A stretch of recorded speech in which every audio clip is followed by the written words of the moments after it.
काजल, हा दादा बोल ना, काय झालं? बस इथे. काल नक्की कुठे गेली होतीस? अरे बोलली मी तुला, मी ग्रुप सोबत सगळे फिरायला गेलो होतो. ग्रुप सोबत? नक्की कोणाकोणासोबत गेली होतीस? नक्की कोणासोबत म्हणजे दादा पूर्ण ग्रुपच होता सोबत. ग्रुप सोबत? मग हा कोण आहे मुलगा? अरे दादा हा विकी आहे, तुला माहिती आहे ना, चांगला मुलगा आहे. हे बघ, फोटोज बद्दल मला काय नाही, पण तो मुलगा चांगला नाही. दादा खरंच तो चांगला मुलगा आहे. चांगला मुलगा. मी मुलांमध्ये फिरतो, मला माहिती मुलं कशी असतात. सिरियसली म्हणजे तू त्याला अजून भेटला पण नाहीस आणि तू त्याला जज सुद्धा केलं.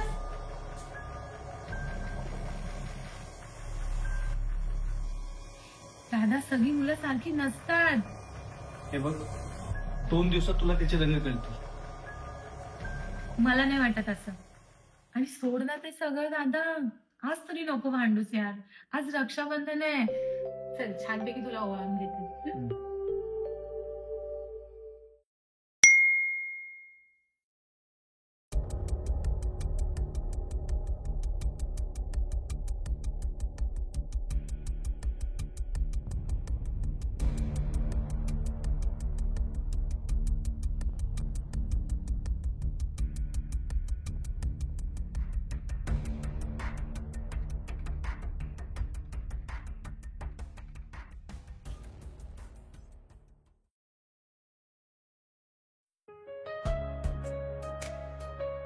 छानपैकी ओवाळून देते तुला.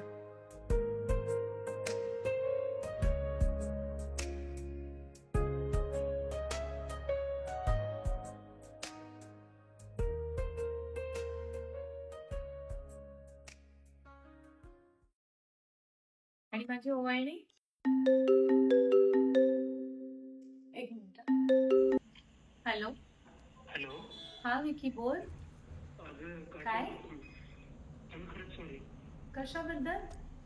जे मी तुला जे मेसेज केला ना त्याबद्दल. कोणते मेसेज? अरे तू जाऊ दे ना, खरंच सॉरी काजल ताई. अरे खरंच ताई वगैरे काय बोलतोस तू? जाऊ दे तर मी ठेवतो फोन. Bye bye bye. अरे विकी हॅलो हॅलो. अरे तू मला सॉरी का बोलतोय? मेसेज वाच त्याची.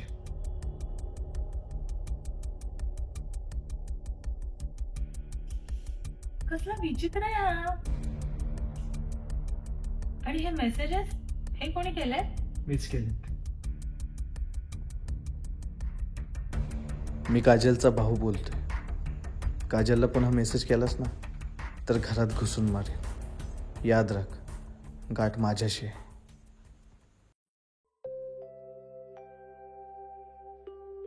तूच म्हटली होतीस ना, सगळी मुलं सारखी नसतात. सॉरी यार दादा, मी तुला समजून नाही घेतला. सॉरी नको बोलूस, प्रत्येक भावाचं कर्तव्यच असतं ते.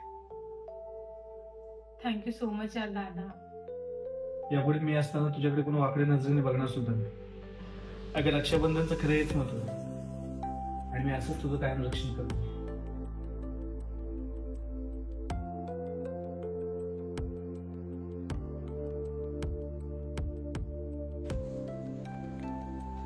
रक्षाबंधनचं खरं महत्त्व फक्त भेटवस्तू किंवा मिठाई खाऊन तोंड गोड करण्यापुरतं नाही, तर प्रत्येक भावाने आपल्या बहिणीचं अशा हरामखोरांपासून रक्षण केलं पाहिजे. आणि हीच त्या भावाची आपल्या बहिणीला खरी ओवाळणी असेल.